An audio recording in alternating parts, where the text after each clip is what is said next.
So I've been on vacation. That gives me the opportunity to hunt for comic books during the day. And I picked up, I wouldn't really call it a collection, but I picked up a bunch of books. Let's take a look at what I got, the highlights, up next on this video from Bronzeville Comics.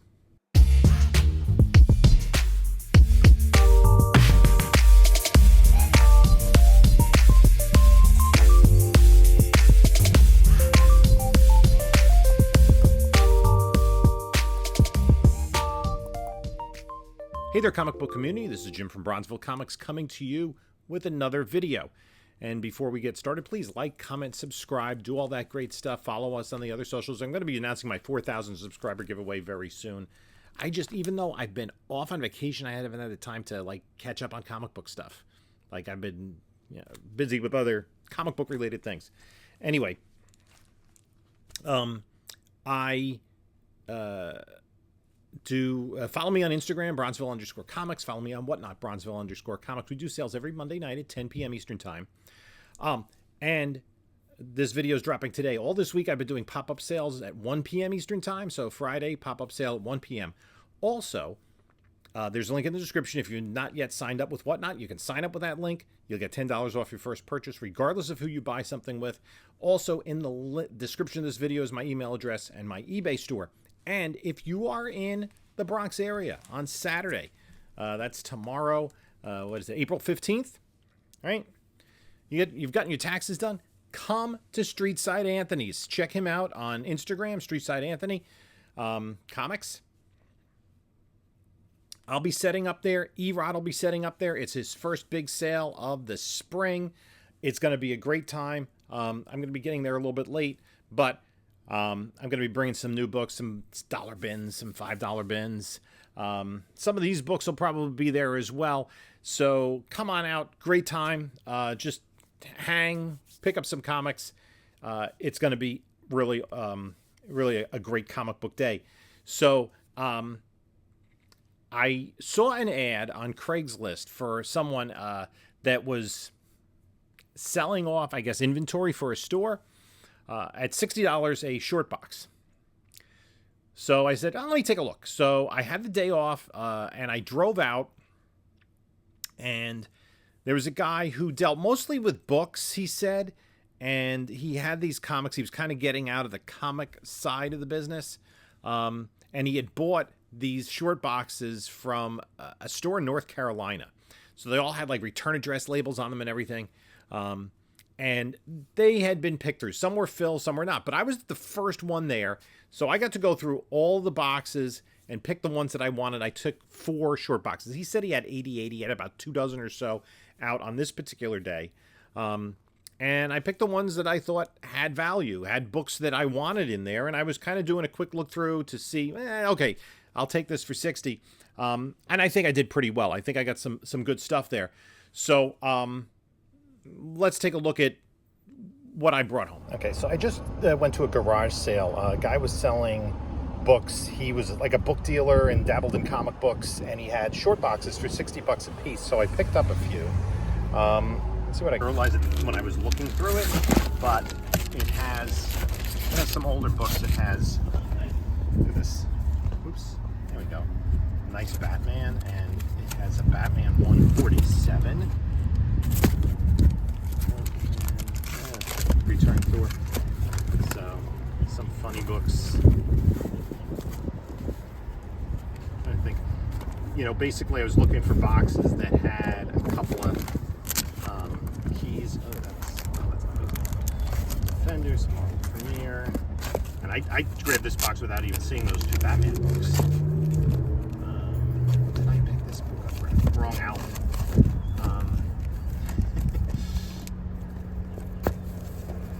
Some She-Hulk. This one, it's listed at $100. That's like a $20 book. So, some interesting stuff in here.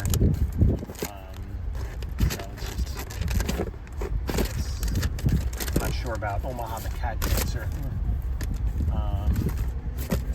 That's a key. And then, there was 3 of these. So, yeah, not bad. And then there were like these other boxes, and I'm not, like, he had bought them from a comic store. Obviously the best stuff is not here. Then it has some X-Men stuff, Wonder Man, that's what it was. Wonder Man 1 and some other, of course you get Team America, Punisher Warzone 1. I thought this had enough decent books. Some Wolverines, all not back to boarded. Oh, that's a good book. Oh yeah, another one of these. Whoever the original struggle to sell. So yeah, we'll take a closer look at these. I think, you know, somewhere in here I found some good books. So it was 60 bucks a box. You know. So we'll take a closer look and we'll break down the big books that are in here. So you see the stuff there. I went through everything and I broke it down, and I had done a video a while ago about organizing, and I talk about slab, save, spec, sell. And I didn't really think that there are any books in here that I want to get slabbed. There was just nothing that kind of rose to that level. But there were only a handful of books that I wanted to save. Some were just kind of like run fillers, you know, maybe series that I stopped collecting. Figure I'd pick up the rest of. But one run that I've been passively collecting is Flash. And this is such a sharp copy of this Neil Adams cover. And I remember seeing the ads for this cover as a kid. That is, it's got like a bit of a stack increase, but I mean, it just, the colors pop on that. So that's going to go in the PC. Neil Adams cover. Love it. And then talking about great covers. Don't mind the price sticker on this. This isn't a top loader. It is a B cover for the Alex Ross miniseries Justice with Shazam. This is the alternate cover. It has a price tag of $100. It is not a $100 book, but it was in a top loader. I forget exactly what the A cover was, but this is a B cover. It does have some value to it, but I think I'm going to keep that. So those are the two kind of main books I'm keeping for the PC. Then a couple of books that are going in the spec pile. I've been trying to collect the first appearances of members of the Legion of Superheroes. Figuring if DC ever develops that property, you have a lot of different directions they can go. So this is one of them from the Bronze Age, and it's really one of the few Legion appearances other than like Adventure 247. There are maybe a handful of others where it's a really good cover appearance. Usually, especially those early issues, they're not included on the cover. But this is Superboy 226, the first appearance of Dawnstar. And she could kind of fly through space. They did maybe lean a little bit too heavily into the Native American trappings at the time. But an interesting character. One of those characters that was added to the Legion ranks in the 70s. Nice Mike Grell cover. There. And then this is a book I've been specking on a bit. This is a mid-grader, but this is a character who has been a member of the Justice League Dark and was created by Steve Ditko, and that's Shade the Changing Man. So Shade the Changing Man #1. This is a mid-grader. That's just going to go in a spec pile. And so the rest are books that I'm going to be willing to sell. And there were some signed books in there. So I have, this is one of the Death of Superman era books, Justice League America, number 69, signed by Dan Jurgens. That's pretty cool. Is there battling Doomsday there on the cover? This is a book that it's a chrome cover. They did some reprints of some classic X-Men. This is the third issue of this series. It reprints 137, The Death of Phoenix, and it is signed by the inker on that book, Terry Austin. X-Men Chromium Classics, Death of Phoenix has a COA. So I got to change that bag out. The bag split. What? I am so like today, just kind of randomly like losing things for no reason. Just like, where did that go? Like, where did my Sharpie go? Where did my Post-its go? This signed by John Bogdanov, who is the artist. First full appearance of Doomsday in Superman, the Man of Steel 18. So we get the Bogdanov signature.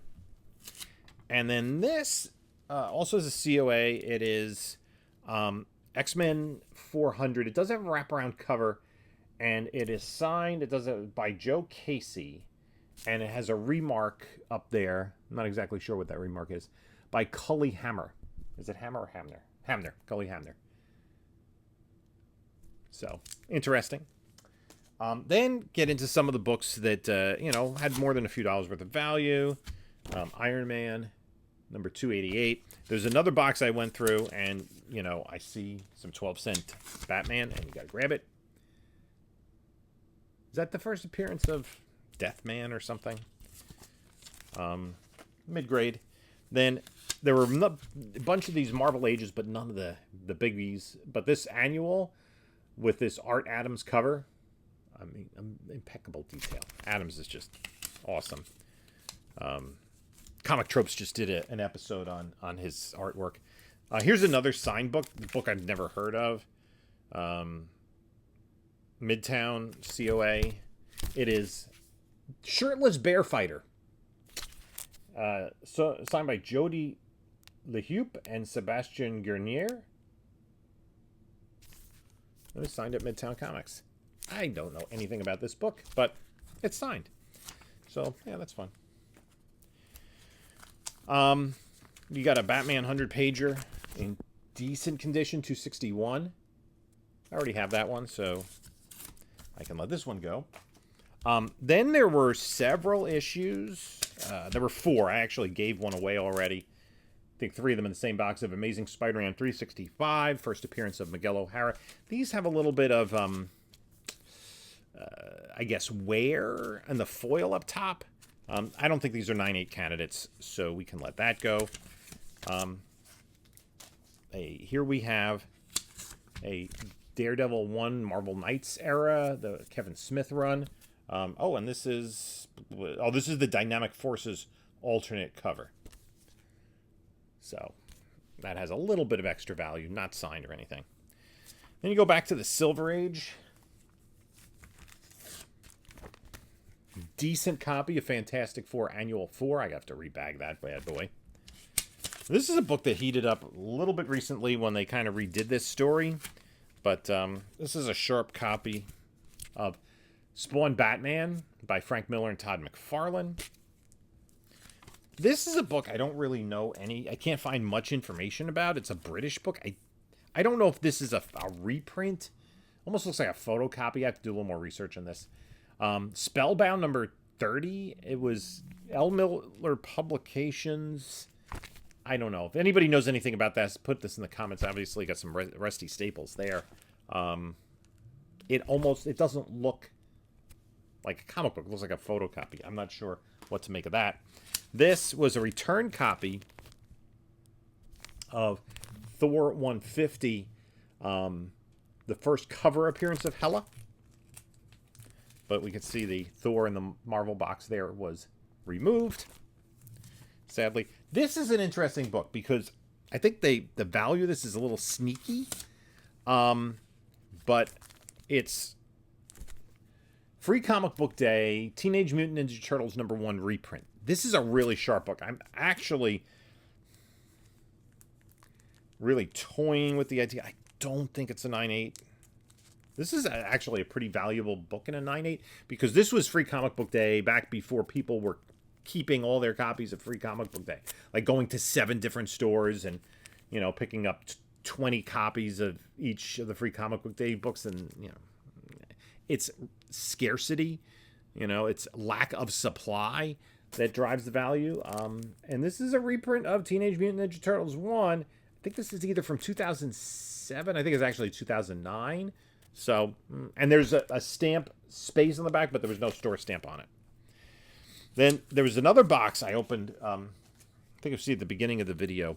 First thing I looked at, and I'm like, oh, yep, taking this box. Batman 147. Kind of lower grade, like in the 3 to 4 range. I do have a higher grade copy, so this can go. But, 12-cent Batman. This is early 12 cent as well. And the final, I'm going to keep posted on this because there's some naughty bits. This is not something I collect, so it'll go. You see the title up here. It is the first appearance of Omaha the Cat Dancer, who was a cat stripper. Not my thing. This in high grade, there was like a 9.6 of this book that recently went for over $600. This is not a 9.6. There's some color up in it. It's a nice book. It's probably like an 8. But yeah, there is some you can almost see it. No, that's actually part of the artwork but you can see on the spine, like down here, the green is rubbed off a little bit, and there's more of that on the back. But other than that, I mean, a little bit of something up in the top corner there. Yeah, the color, So I'm not going to show any more of that book, but that's the majority of the haul. There's just tons of other books in there.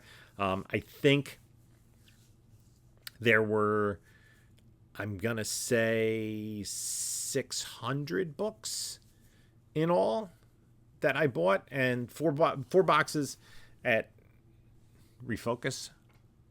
Four boxes. It's late at night. 4 boxes at $60 a long box, so 240 books. I think I did fairly well.